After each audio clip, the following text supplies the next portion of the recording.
A relação dos cidadãos com os governos e com o consumo está cada vez mais digital. Cada operação que fazemos na internet pode nos tornar vulneráveis a hackers ou a exposição indevida de dados pessoais.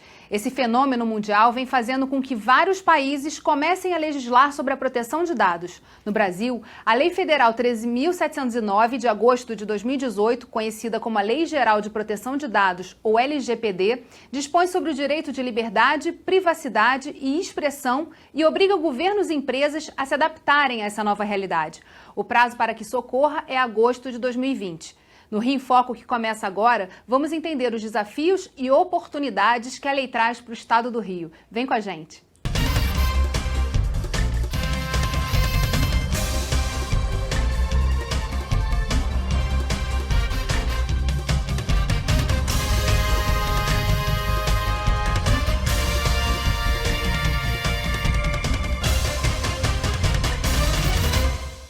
O Rio em Foco recebe o advogado Gilberto Martins. Ele é fundador do Instituto de Direito e Tecnologia e consultor das Nações Unidas sobre leis para a internet.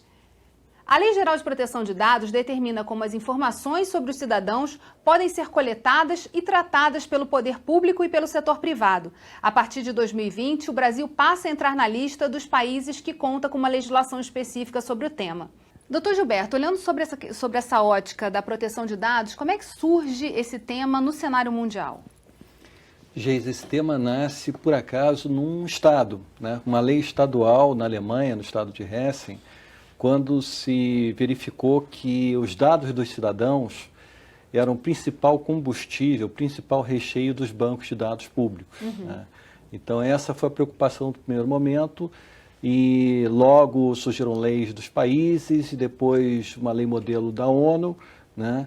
E sempre no sentido de controlar os bancos de dados.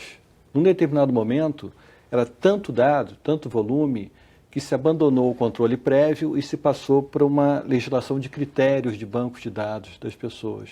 E agora, com a LGPD, a gente tem uma nova situação porque ela tem que ver com a nova economia, né? Com a internet das coisas, que remete dados de consumo dos cidadãos, com a nuvem onde os dados estão, com uma série de coisas. Em relação à lei do Brasil e a lei modelo Estados Unidos e Comunidade Europeia fizeram leis diferentes, distintas sobre esse tema. Como é que a lei do Brasil está posicionada, assim, numa comparação entre essas legislações? A lei do Brasil está se filiando à corrente europeia, do GDPR. Né? Então, o Brasil está seguindo melhores práticas. A legislação europeia é considerada a melhor que existe. Nos Estados Unidos não existe uma lei federal, existem várias leis estaduais. Tanto que foi preciso um acordo diplomático entre Europa e Estados Unidos, chamado Privacy Shield. Né? Então, o Brasil está no bom caminho. Em relação aos estados, uma vez que essa lei já está em vigor em nível federal, é necessário que os estados comecem a discutir suas legislações estaduais para poder até se integrar a essa lei federal. Como é que os estados estão se comportando? Já há iniciativas no Brasil sobre isso? Sim, já existem iniciativas em vários estados, dos estados e de municípios. A gente aí está falando de São Paulo, Porto Alegre, Ceará, cidade de Campinas, cidade de Vinhedos. Já existem vários projetos de lei justamente para regular como fica no estado ou no município a organização dos órgãos de consumidor e vários outros órgãos em relação à proteção de dados. O Rio também tem seu projeto de lei tramitando aqui na Assembleia Legislativa. Sim. O que precisa ser adaptado, na verdade, porque é um projeto anterior até à própria lei que entrou em vigor? Precisa ser adaptado esse projeto de lei no sentido de robustecer a organização do Estado. Né? Hoje em dia existem muito mais órgãos que têm um papel interrelacionado. Então, na legislação federal, na LGPD, existe um Conselho Nacional. Nos estados, nesses estados que mencionamos agora há pouco, se cria um Conselho Estadual que replica e articula com o Conselho Nacional. E essa comunicação com a partir do Conselho, né, a comunicação estratégica entre as instituições, o que ela pode trazer, na verdade, para que essa lei se consolide? Ela traz, por exemplo, uma harmonização. Então, se acontece uma violação de dados pessoais, ela é punida pela lei federal e duplamente pela lei estadual. Qual lei que se aplica? Ela é punida pelos órgãos de defesa do consumidor ou pela Autoridade Estadual de Proteção de Dados, como fica em áreas setoriais, como saúde ou energia ou outras, né? Então, essa grande harmonização é fundamental para que não haja redundâncias. Qual a possibilidade de haver um diálogo entre Rio de Janeiro e Hessen para que a gente possa pensar nesse contexto de criação da lei estadual, estabelecer parcerias e conhecer melhor como é que funciona na prática essa lei? Geisa, a possibilidade bastante concreta, existe um convênio assinado entre o Rio de Janeiro e Hessen, que pode perfeitamente ser ativado a qualquer momento. Eu dou aulas todo ano no estado de Hessen e vim de lá agora no mês passado e conversei com as autoridades de lá e o meio universitário, e eles estariam super receptivos a desenvolver uma parceria com o Rio de Janeiro na proteção de dados pessoais. E que tipo de ações poderiam se desdobrar a partir dessa cooperação?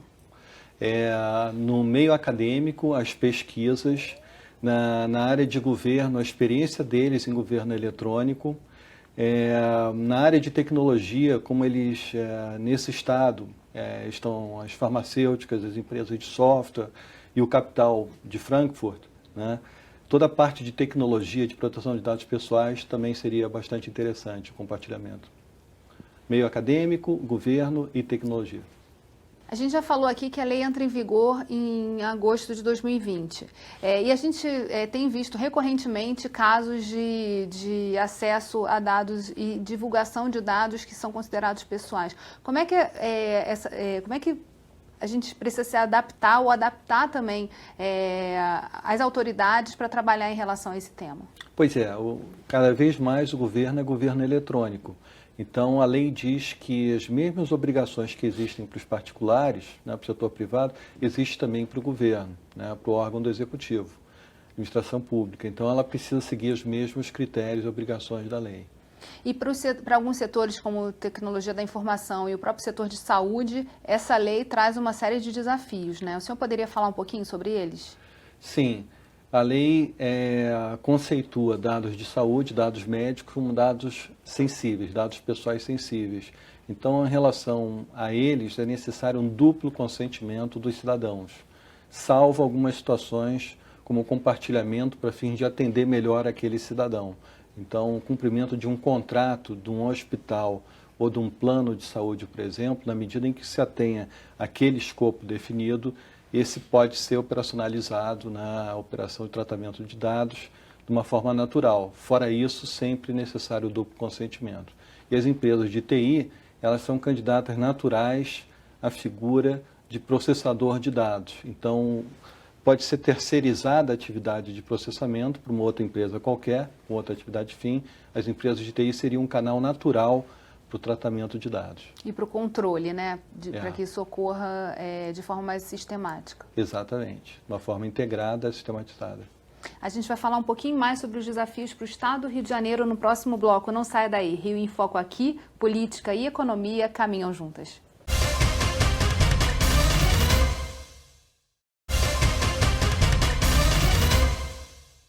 Voltamos com Gilberto Martins.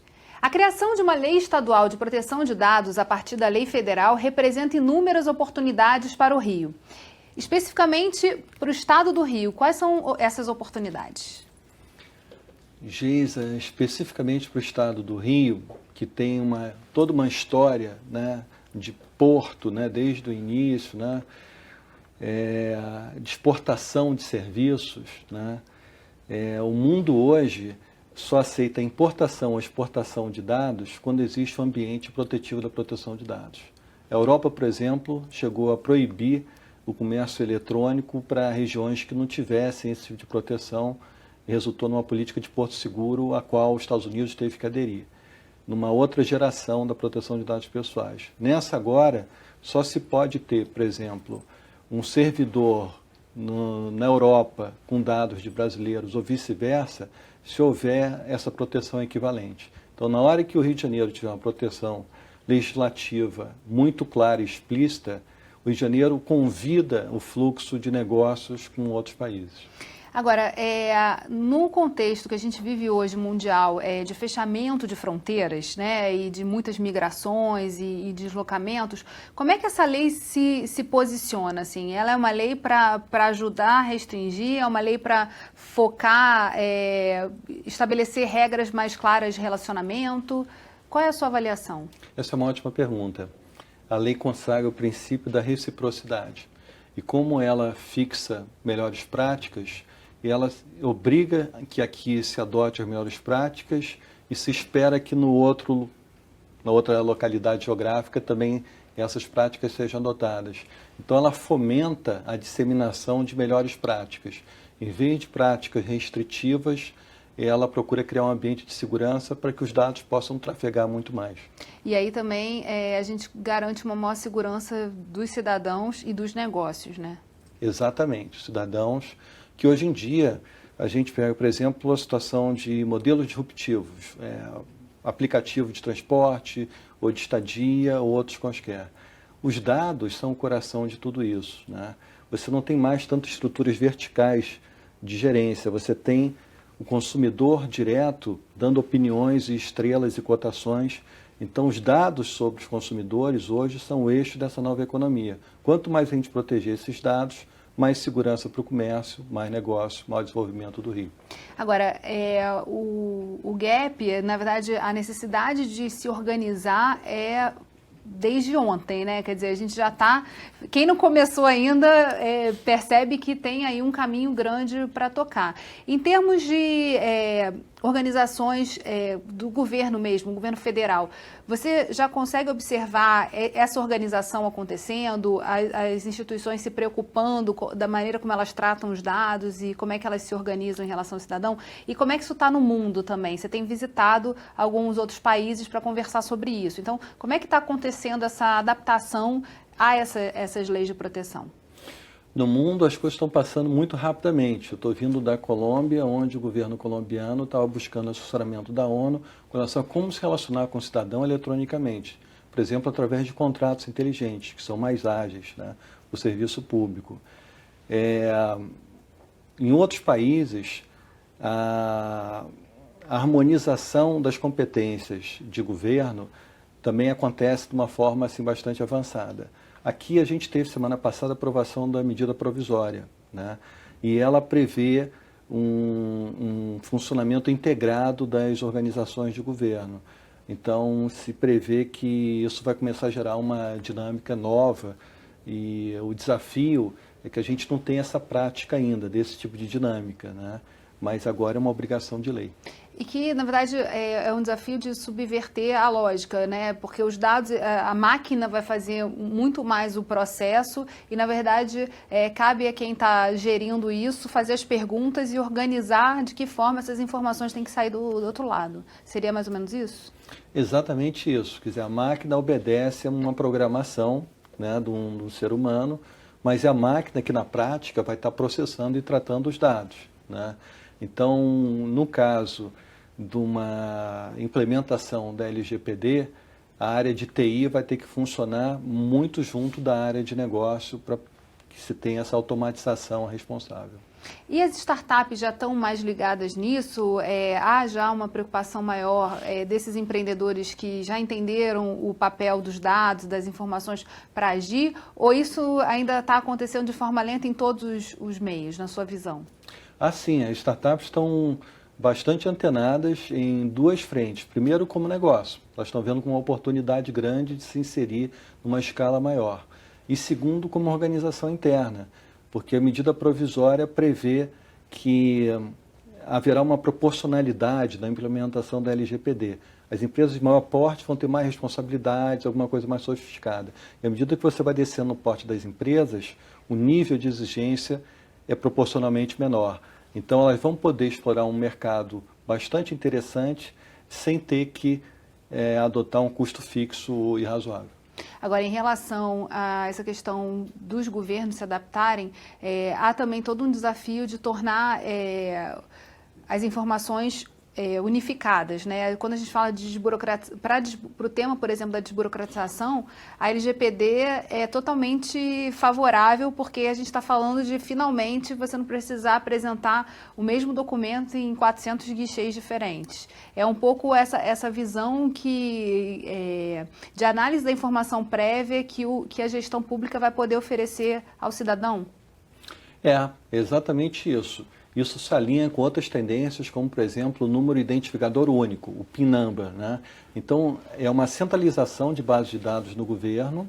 Isso não significa que todas as instâncias de governo vão poder acessar aos mesmos dados. Cada um pode acessar conforme a sua competência, mas haveria uma eficiência maior, uma integração maior da base de dados. Em Hessen já é possível ver isso acontecer na prática? Já. Eles já têm isso já há algum tempo e acho que seria extremamente interessante que a gente promovesse esse intercâmbio. A gente vai fazer um rápido intervalo e voltamos já. Rio em Foco aqui, política e economia caminham juntas.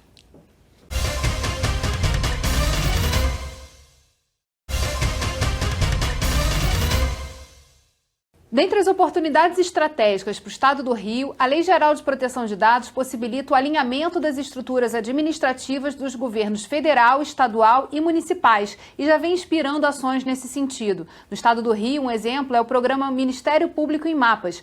O Procurador-Geral de Justiça do Estado do Rio, Eduardo Gussen, explica como ele funciona. Vamos ver. O projeto Ministério Público em Mapas é um projeto que busca, acima de tudo, construir um novo ambiente de trabalho para a instituição, aproximando o Ministério Público do cidadão. Ou seja, nós, através do georreferenciamento, da estatística e da informação, nós criamos condições de uma interlocução maior da instituição com o cidadão. E, para isso, nós firmamos uma gama muito grande de convênios. Um dos mais importantes foi firmado há coisa de 3 semanas atrás com o governo do Estado do Rio de Janeiro, numa linha do governo do Estado adotar a plataforma digital também, ou seja, um formato digital. E administrações públicas digitais, serviços públicos digitais, são, sem dúvida nenhuma, um grande avanço para podermos enxergar melhor as estruturas públicas e poder ter uma entrega para o cidadão de um resultado mais satisfatório. A Lei Geral de Proteção de Dados, ela envolve isso tudo, não é? Porque nós precisamos aprender a trabalhar com esse quê de modernidade que está sendo posto para nós. Eu costumo dizer que tem uma frase que eu gosto muito, que o que nos trouxe até aqui não nos levará adiante. Então, essa reflexão permanente, essa atualização, essa modernização é fundamental para que nós não venhamos a incorrer em erros, principalmente na invasão da privacidade e na exposição do cidadão. Parece tão óbvio, mas também tão distante quando a gente olha determinados serviços que são prestados, né? Mas, de fato, é uma possibilidade muito mais clara de quem está do lado da gestão poder olhar quais são os espaços que ainda não são vistos, em que a eficiência dos serviços ainda não está definida e que ele não está chegando ao cidadão que está ali. Em relação a outros países, assim, você poderia citar alguns exemplos assim, de serviços que já estão sendo viabilizados a partir desse trabalho de gestão e de proteção dos dados? Sim, existem várias situações de coleta de dados com anonimização para que todo o tratamento estatístico possa se dar sem identificação dos indivíduos. Então, quanto mais anonimização, mais estatísticas. Quanto mais estatísticas, melhor qualidade dos dados e mais efetiva ação dos governos, né? Esse projeto, Ministério Público em Mapas, MP Digital, é excelente nesse sentido. Ele se alinha com as melhores práticas internacionais, porque tem 2 componentes que o procurador, Dr. Eduardo Gussen, citou: georreferenciamento e estatística. Com georreferenciamento, ele cuida da geolocalização, ele enxerga uma área, ele diminuindo o perímetro, ele enxerga com muito mais foco. Quanto mais foco, melhor a política pública. Ao mesmo tempo, ele contrasta esse foco mais apertado com a estatística mais geral. Então, ele tem condição sempre de balancear esses dois movimentos. Isso é o melhor do que se faz hoje em dia no mundo. E tem também muitas iniciativas buscando justamente startups trabalhando esses dados para o governo e trabalhando também essa relação de como tornar a gestão desses dados muito mais efetiva e também desdobrá-las em ações para o cidadão. Sim, sim. Do ponto de vista de pesquisa, por exemplo, o desdobramento das estatísticas contribui para o avanço da ciência, né? Então, inclusive na área médica, na questão da segurança, né? As estatísticas, a qualidade dos dados, na questão também do gasto público, o acompanhamento em tempo real, com inteligência artificial, né? Permite que, em vez de a gente reagir em relação a fatos consumados, a gente esteja sempre trabalhando no acompanhamento permanente. Então, esses dados que possibilitam uma ação mais efetiva e mais imediata são o que se chama hoje governo eletrônico. Mas há uma preocupação também, na verdade, em relação às empresas que detêm esses dados do consumidor, por exemplo, casos de planos de saúde. Na medida que que estão muito disponíveis os dados, o cidadão também pode ter o serviço encarecido por ter alguma doença prévia.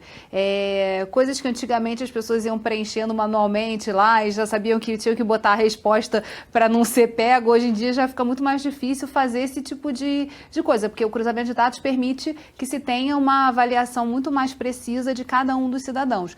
Também é uma preocupação essa questão, né, de que a lei geral gere... Que a não proteção dos dados gere uma exclusão de pessoas que, enfim, são mais adeptas, podem ter alguma doença prévia, possam usar mais aquele serviço. Sim, com certeza. Esse foi um aperfeiçoamento introduzido pela medida provisória na LGPD, dizendo que no tocante a dados médicos não será possível cruzar dados para qualificar o risco médico dos cidadãos. Então, o plano de saúde, por exemplo, ele não pode cruzar dados para piorar a situação, ou encarecer a situação do plano de saúde em relação a alguma pessoa, né? Então, a finalidade dos dados é o principal meio ou critério da LGPD, né? E quando existe uma finalidade que é mais específica, mais sensível, ela é permitida ou é restringida ou eventualmente até proibida pela lei. E eu acho que também convém dizer que, embora a LGPD seja o principal, do ponto de vista de uma norma, né, existe uma avant-première que foi com a lei do Marco Civil da Internet, que já trouxe itens de proteção de dados pessoais e que tem sido a pauta de ação do Ministério Público em alguns casos. Em relação, a lei vai entrar em vigor em agosto de 2020, quais são as penalidades para quem não a respeita? Bom, existem penalidades desde as mais brandas, de advertência, indo até as mais severas, como suspensão, bloqueio de dados, eliminação compulsória de dados, suspensão de operação, multa, a multa de 2% do faturamento geral, por infração, né, até 50 milhões de reais por infração.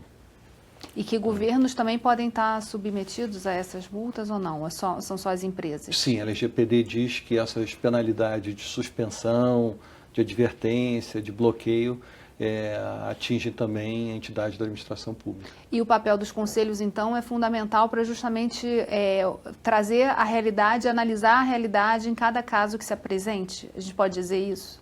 Sim, os conselhos são fundamentais não apenas para orientar a fiscalização e a repressão, a aplicação das penalidades, como vinham dizendo, mas também para recomendar, para definir melhores práticas, códigos de conduta, para incentivar.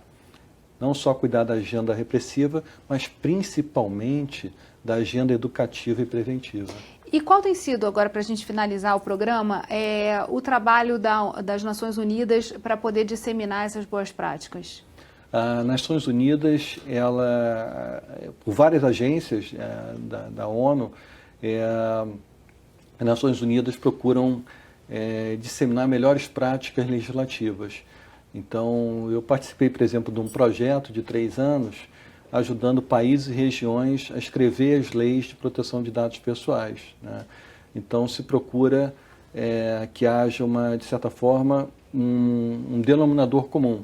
Lógico, cada país tem as suas características, seus interesses e tem variações, mas que se possa ter uma espinha dorsal que permita uma convivência internacional mais harmônica. Bem, infelizmente nosso programa chegou ao fim. Obrigada, doutor Gilberto, e obrigada a você, telespectador, que ficou com a gente até aqui. Continue acompanhando a nossa programação no nosso canal do YouTube. O endereço é esse que está aparecendo aí na sua tela. TV Alerj, o canal do povo. Até a próxima.